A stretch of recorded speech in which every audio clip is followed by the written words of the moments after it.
Hello my dear students, welcome to Nursing Adda 24/7। बहुत बहुत स्वागत है आप लोगों का। तो भाई जैसा कि आप लोग KGMU की तैयारी कर रही हैं, पोस्ट निकली हुई है, 700+ पोस्ट निकली हुई है। तो अभी जो है, कभी भी हम किसी भी एग्ज़ाम की जब तैयारी करते हैं तो सबसे पहले हम ये जानना चाहते हैं कि पेपर कैसा आता है।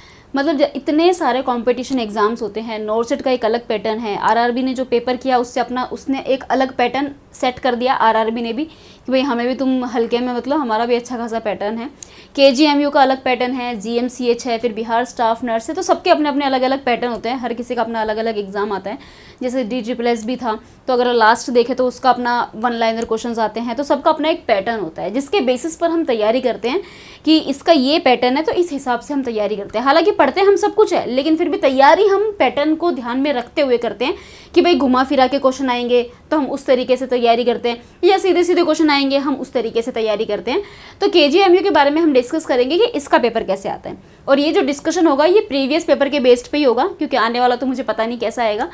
क्योंकि आरआरबी जो है उसने एक सीख ज़रूर दी है कि बेशक आप कितना ही पैटर्न देख लो, कुछ भी देख लो, कभी भी एग्जाम में कुछ भी हो सकता है। इसीलिए अपने आप को हर तरीके से प्रिपेयर रखो। तैयारी आपकी ऐसी होनी चाहिए कि पेपर किसी भी तरीके से आ जाए, आपको आंसर पता होना चाहिए। और वो तभी होती है जब आप किसी भी टॉपिक के बारे में इन डिटेल में जाके स्टडी करते हैं, रैदर देन उसको ऊपर ऊपर से पढ़ना। तो ये हमेशा याद रखना, चाहे आप किसी भी एग्जाम की तैयारी कर रहे हो, हमेशा उस टॉपिक के इन डेप्थ जाके उसकी स्टडी करो, चाहे वो कोई भी टॉपिक हो। उससे क्या फ़ायदा होगा, उससे आप हर एग्ज़ाम के लिए प्रिपेयर रहोगे। चाहे कोई भी पैटर्न हो, चाहे कोई भी एग्ज़ाम हो, और हर एग्ज़ाम के लिए आप प्रिपेयर रहोगे। तो हमेशा इन डेप्थ जाके स्टडी करो, बेशक पैटर्न कैसा भी रहा हो, क्योंकि आने वाले टाइम में पैटर्न चेंज हो सकता है, जैसा कि आरआरबी का हुआ। अब तक बहुत ईजी क्वेश्चंस आ रहे थे, 1 लाइनर्स आ रहे थे, लेकिन इस बार जो है थोड़ा सा इन डेप्थ में पेपर गया था। तो बच्चों को फिर बहुत दुख हुआ कि अरे यार ऐसा अब तक नहीं आता था। तो इस चीज़ से एक हमेशा, मतलब इसको अब अपने माइंड में बिठा लो कि अब हम जो भी स्टडी करने वाले हैं ना, वो हम इन डेप्थ स्टडी करने वाले हैं, और ऐसी स्टडी करने वाले हैं कि एग्जामिनर चाहे कितना ही घुमा ले क्वेश्चंस को, हम उसको सॉल्व कर लेंगे। तो भाई KGMU की बात करते हैं। तो पहले तो मैं तुम्हें पिछले पेपर के बारे में बताती हूँ।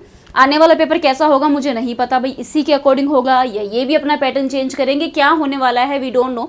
बट एक जो हमारे माइंड में चीज़ होती है कि भाई कैसा पैटर्न है, किस तरीके का अब तक आया है, वो हम हमेशा सोच के चलते ही हैं। तो उसके बारे में मैं आपको इस वीडियो में बताने वाली हूँ। तो भाई देखो, अगर मैं आपको प्रीवियस ईयर पेपर की बात करूँ तो जो मैंने पिछले साल का पेपर देखा, पहले मैंने पूरा पेपर देखा बैठ के, तो उसके अंदर OBG से काफ़ी ज़्यादा क्वेश्चंस पूछे हुए हैं। ठीक है, OBG से काफ़ी ज़्यादा, लिटरली मतलब प्री क्लैम्पशा से बहुत सारे क्वेश्चंस आए हुए थे, आपका कॉन्ट्रासेप्टिव डिवाइसेस से बहुत सारे क्वेश्चंस आए हुए थे, बेसिकली परपूरियम से क्वेश्चंस आए हुए हैं, प्लासेंटा से तो आते ही आते हैं, चाहे जो मर्जी एग्जाम हो। तो काफ़ी ज़्यादा जो फोकस किया गया था वो हमारा किसके ऊपर किया गया है भाई, OBG से काफ़ी ज़्यादा क्वेश्चंस पूछे हुए हैं। तो आई विल सजेस्ट कि OBG आप अच्छे से कर लो।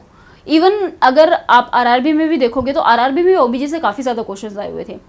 तो इसीलिए आप अपना OBG जो है उसको अच्छे से प्रिपेयर कर लेना, बिल्कुल A to Z आप OBG को पढ़ लो। OBG में बहुत अच्छे क्वेश्चन आते हैं।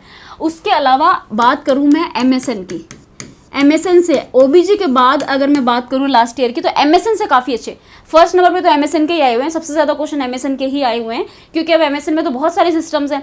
तो इसमें देखो आपका कार्डियोवास्कुलर से काफ़ी सारे क्वेश्चन आए हुए थे, जिसमें MI से क्वेश्चन आए हुए हैं। उसके अलावा भाई आपके नर्वस सिस्टम से क्वेश्चंस पूछे गए थे, स्ट्रोक से क्वेश्चन पूछा गया था। ठीक है, उसके अलावा एंडोक्राइन से क्वेश्चन आए हुए थे, डायबिटीज़ के बारे में एंडोक्राइन से भी क्वेश्चन पूछा गया था। तो इस तरीके से MSN से काफ़ी ज़्यादा क्वेश्चंस आते ही हैं। तो MSN तो आपको करना ही है। उसके अलावा आपका OBG अच्छा खासा होना चाहिए। ये तो है मेन सब्जेक्ट जो पिछले साल पूछे गए हैं, सबसे ज़्यादा इसमें से पूछा गया है। उसके बाद अगर मैं फंडामेंटल ऑफ नर्सिंग की बात करूँ ना, तो जिस टॉपिक में से सबसे ज़्यादा क्वेश्चंस पूछे गए हैं, सबसे ज़्यादा आए हैं, वो आपका है FON के अंदर फ्लूइड एंड इलेक्ट्रोलाइट इम्बैलेंस। इसमें से भाई क्वेश्चन पूछे हुए हैं। इसमें से सिंपल क्वेश्चन भी पूछे हुए हैं, जैसे आइसोटोनिक फ्लूइड, हाइपरटोनिक फ्लूइड, इनके बारे में भी पूछा हुआ है, प्लस हाइपरकैलीमिया, हाइपोकैलीमिया, इनके इम्बैलेंस के बारे में भी पूछा हुआ है। तो इसमें से भी काफ़ी सारे क्वेश्चंस आते हैं। इसके अलावा जो आपके बाकी के सब्जेक्ट्स हैं उनमें से थोड़ा पोर्शन उठाया हुआ है। जैसे कि भाई FON से क्वेश्चंस आए हुए हैं, उसके अलावा कम्युनिटी से भी क्वेश्चंस डाले हुए हैं, ऐसा नहीं है कि नहीं डाले हैं, कम्युनिटी से भी डाले हुए हैं, आपका मेंटल हेल्थ से भी क्वेश्चन डाले हुए हैं। तो जितने भी आपके नर्सिंग के सब्जेक्ट बच गए क्वेश्चन तो सबसे उन्होंने चुन चुन के डाले हुए हैं। लेकिन अगर मैं बात करूँ पिछले साल के पेपर की तो OBG से काफ़ी ज़्यादा क्वेश्चन थे, MSN के काफ़ी ज़्यादा क्वेश्चन थे, जो कि इनमें से कुछ स्पेसिफिक सब्जेक्ट्स में थे। तो नर्सिंग का कुछ ऐसा है कि नर्सिंग जो है ना वो बहुत वास्ट है, बहुत है, जितना पढ़ो उतना कम, इतना है। तो इम्पोर्टेंट क्या है क्या नहीं है, इससे बेहतर है कि आप सभी चीज़ों को पढ़ो ताकि क्वेश्चन कहीं से भी आ जाए। हम नहीं अज्यूम कर सकते कि क्वेश्चन कहाँ से आएगा, क्योंकि क्वेश्चन कहीं से भी आने वाला आ सकता है। क्वेश्चन बनाने वाला अलग है, उसका माइंडसेट अलग है, हमारा माइंडसेट अलग है, आपका माइंडसेट अलग है।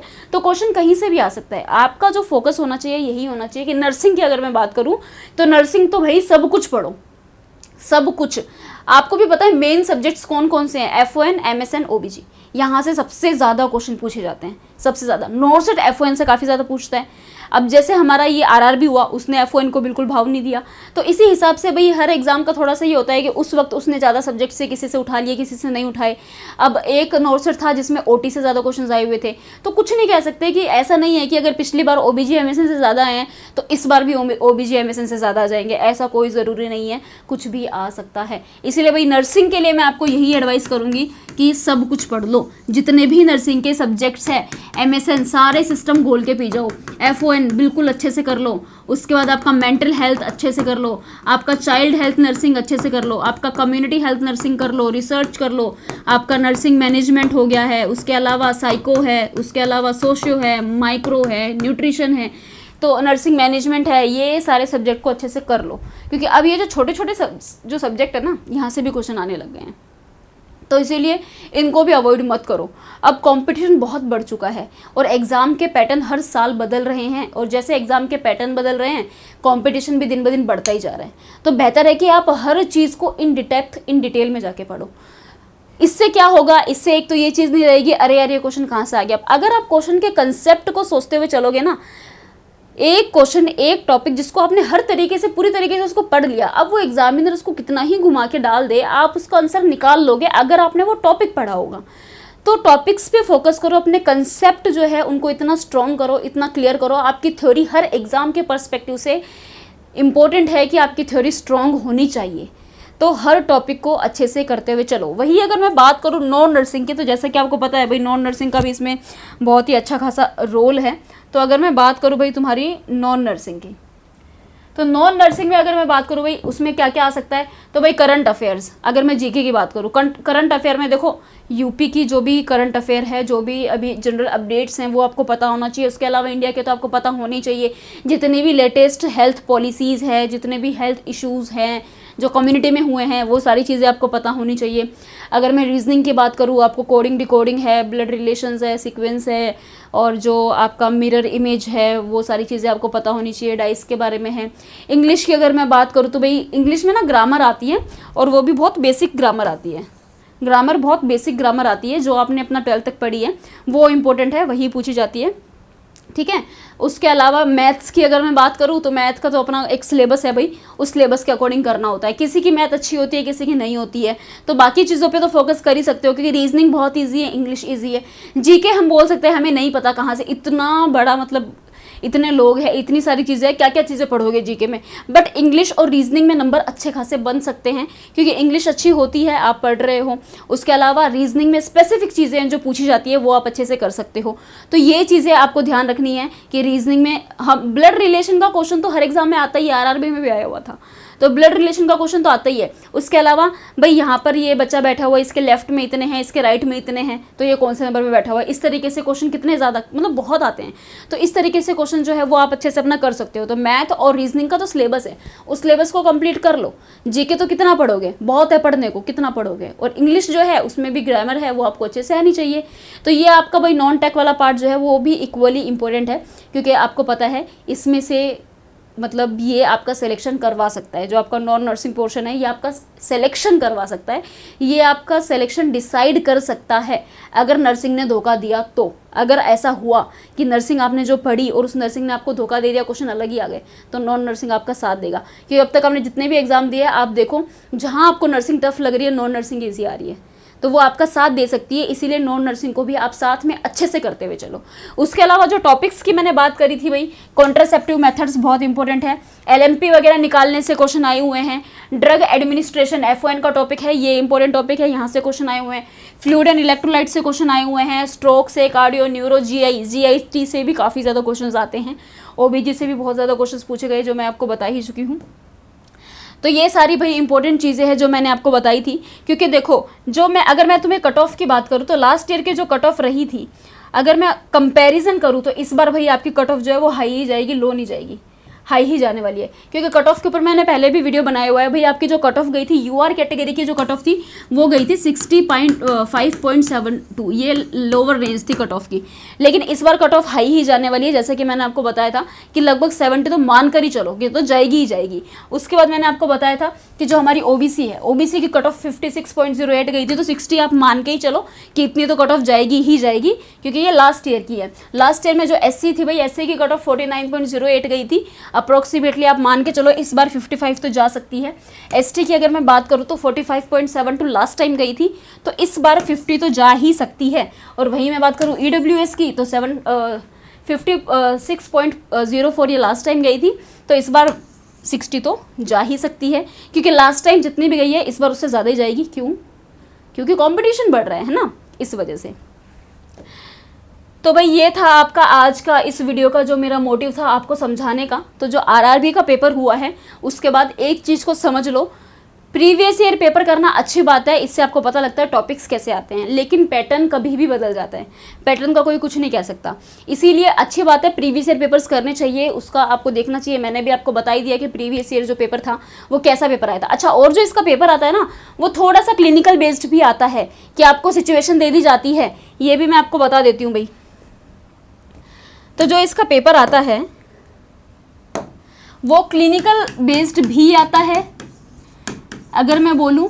उसके अलावा मॉडरेट लेवल का पेपर आता है, ऐसा नहीं है कि बहुत इजी आता है, इजी नहीं आता भाई, और ऐसा भी नहीं है कि हार्ड आता है, मॉडरेट लेवल का पेपर आता है। इसमें आपको कुछ क्लिनिकल बेस्ड के भी क्वेश्चन मिलेंगे, इसमें आपको कुछ सिंपल क्वेश्चन भी मिलेंगे। ज़्यादातर सिचुएशंस दे दी होती है कि ऐसा ऐसा है तो बताओ क्या होगा, तो इस तरीके से आपको इसमें क्वेश्चन मिलेंगे। जैसे कि अभी हमारे सेशंस ऑलरेडी चल रहे हैं, उसमें मैं आपको करवा भी रही हूँ कि किस तरीके से क्वेश्चन जो है वो एग्जाम में पूछे गए हैं, कैसे आ सकते हैं। तो इस तरीके से इसमें क्वेश्चन आ रहे हैं। तो ऐसा नहीं है कि सिनेरियो बेस्ड बहुत बड़े बड़े क्वेश्चन आ रहे हैं जैसे नॉर्सर्ट मेंस में आते हैं, ऐसा भी नहीं है। बट ऐसा भी नहीं है कि बहुत ईजी क्वेश्चन आ रहे हैं। तो इसको ना तो आपको बहुत हल्के में लेना है और ना आप इसको बहुत ज़्यादा मतलब इतना सर पे सवार कर लो कि आप डर ही जाओ, इतना भी नहीं करना। तो आपको तैयारी अपनी अच्छे से करनी पड़ेगी, अपनी थ्योरी को स्ट्रॉन्ग बना लो, जितना हो सके उतना अपनी थ्योरी को स्ट्रॉन्ग करो, ये सबसे बेस्ट है। चाहे कितना ही एग्ज़ाम का पैटर्न बदले, चाहे एग्ज़ाम में कितना ही पैटर्न बदल जाए, जो मर्जी हो जाए, नर्सिंग का तो सिलेबस जो है वही रहेगा ना, आएगा तो सिलेबस में, सिलेबस से बाहर से तो शायद ही आएगा, कितना ही बदल जाए। RRB की तीसरी शिफ्ट में एक एथिक्स के प्रिंसिपल से क्वेश्चन आया हुआ था, उस सिर्फ इस क्वेश्चन को, और ऑप्शन में थे ऑटोनॉमी था, जस्टिस था, फाइडेलिटी था और पता नहीं क्या था। और जो क्वेश्चन था, क्वेश्चन ये नहीं पूछा था ऑटोनॉमी क्या होता है, इतना घुमा के क्वेश्चन पूछा हुआ था कि अब ये बताना था प्रिंसिपल कौन सा है ये। तो आपका कंसेप्ट क्लियर होना चाहिए। अगर आपका कंसेप्ट क्लियर है ना तो क्वेश्चन कितना ही घूम के आ जाए आप उसको आराम से कर लोगे। तो इसीलिए अपनी थ्योरी को स्ट्रॉन्ग बनाओ, टॉपिक्स को स्ट्रॉन्ग बनाओ। ये कभी मत बोलो या मत सोचो यार इंपॉर्टेंट टॉपिक क्या है, पैटर्न क्या है, अरे वो तो होता रहेगा, और पहली बात वो चेंज होता रहेगा, और जब वो चेंज होगा तो आप ही लोग बोलोगे अरे आपने तो ऐसा करवाया था पर पैटर्न तो ऐसा आया है। आ सकता है यार, हम लोग तो पेपर नहीं बनाते हैं, हम भी प्रीवियस ईयर पहले जो चीज़ें हुई हैं उसको सोच के हम भी अज्यूम करके चलते हैं, है ना, कि चलो ऐसा हो सकता है, जैसा आप सोचते हैं वैसे हम भी सोच के चलते हैं। बट अब जो एग्जामिनर है वो कभी भी अपना पैटर्न चेंज कर सकते हैं, वो कुछ भी कर सकते हैं, वो भाई अब पेपर बनाने बैठे वो कुछ भी बना सकते हैं। तो इसीलिए आप अपने आप को हमेशा उस लेवल तक प्रिपेयर रखो कि चाहे एग्जाम में कुछ भी हो जाए, कैसा भी पैटर्न आ जाए, हम उसको अच्छे से कर लेंगे। उसके लिए सिर्फ एक ही चीज़ है, अपनी थ्योरी स्ट्रॉन्ग कर लो। जो भी टॉपिक पढ़ रहे हो उसको इन डेप्थ अच्छे से पढ़ लो। अब फिर आप नॉर्सर्ट का पेपर दो या आप ESI का पेपर दो, आप जो मर्जी पेपर दो, आप उसको आराम से क्रैक कर लोगे। तो जो भी पढ़ रहे हो ऊपर ऊपर से मत पढ़ो, इन डेप्थ जाके उसको पढ़ो। तो ये था भाई आज का ज्ञान। This is all about today's video. Exam के बारे में मैंने आपको बता दिया है। उसके अलावा अगर आप KGMU की तैयारी कर रहे हैं, करना चाह रहे हैं, तो हमारे पास इसके लिए बैच अवेलेबल है। हमने इसके लिए अलग से एक बैच जो है वो लॉन्च किया हुआ है, जिसके बारे में मैं आपको बता देती हूँ। तो आपको करना क्या है भाई, आपको गूगल पे जाना है, अड्डा 24/7 ओपन करना है। ये सबसे ऊपर वाली वेबसाइट पे आप क्लिक करोगे, ऑल कोर्सेज पे आपने जाना है, नर्सिंग में जाना है। यहाँ पर आपको नर्सिंग के सारे बैचेस मिलेंगे। तो मैं बात कर रही हूँ KGMU की। KGMU का ये बैच है, इधर आपने क्लिक किया और ये है सक्षम बैच। ये बैच भाई KGMU के लिए हमने लॉन्च किया हुआ है। इसमें स्पेसिफिकली KGMU ही है और इसमें भाई हमने तो इस बार सोचा हुआ है इन डेप्थ पढ़ने वाले हैं, सभी चीज़ों को ध्यान से डिस्कस करने वाले हैं, सभी चीज़ों को ध्यान से पढ़ने वाले हैं। तो इस बार जो हमारा फोकस रहने वाला है वो इन डेप्थ पे ही रहने वाला है कि अच्छे से हम सारी चीज़ें करने वाले हैं। तो जो KGMU का मैंने अभी आपको बैच दिखाया उस पर 77% ऑफ चल रहा है with 3 years of extra validity. तो अगर आप लेना चाह रहे हैं तो उसके लिए आप वहीं से उसको परचेज़ कर सकते हैं। उसके अलावा आपको दिख रहा होगा एनी क्वेरी के लिए कॉल, एक नंबर लिखा हुआ आ रहा है, उस नंबर पे भी आप कॉल से कर सकते हैं। उसके अलावा डिस्क्रिप्शन में इस बैच का लिंक भी दिया हुआ है, आप वहाँ से भी अपना जो बैच है बैच में इनरोल कर सकते हैं। तो अभी उस पर बहुत अच्छा ऑफ चल रहा है, बहुत अच्छा ऑफर चल रहा है, अभी आपके लिए बेस्ट है। 77% ऑफ चल रहा है, 3 साल की आपको एक्स्ट्रा वैलिडिटी मिल रही है, और क्या चाहिए। तो भाई अपना आराम से तैयारी करो, जो भी पढ़ रहे हो इन डिटेल पढ़ो, अच्छे से पढ़ो, शॉर्ट में मत जाओ, शॉर्ट के चक्कर में काम खराब होगा। तो शॉर्ट में मत जाओ, जो भी पढ़ रहे हो इन डेप्थ पढ़ो, अच्छे से पढ़ो, ठीक है भाई। और ये मैंने आपको बता दिया, नीचे ये नंबर आपको दिख रहा होगा स्क्रीन पे, इस नंबर पे कॉल करके आप कांटेक्ट कर सकते हो। बाकी मैं आपको दोबारा एक बार बता देती हूँ। तो आपको जाना है गूगल पे, जैसे कि मैंने आपको बताया था, इसमें आपने जाना है अड्डा 24/7 पे।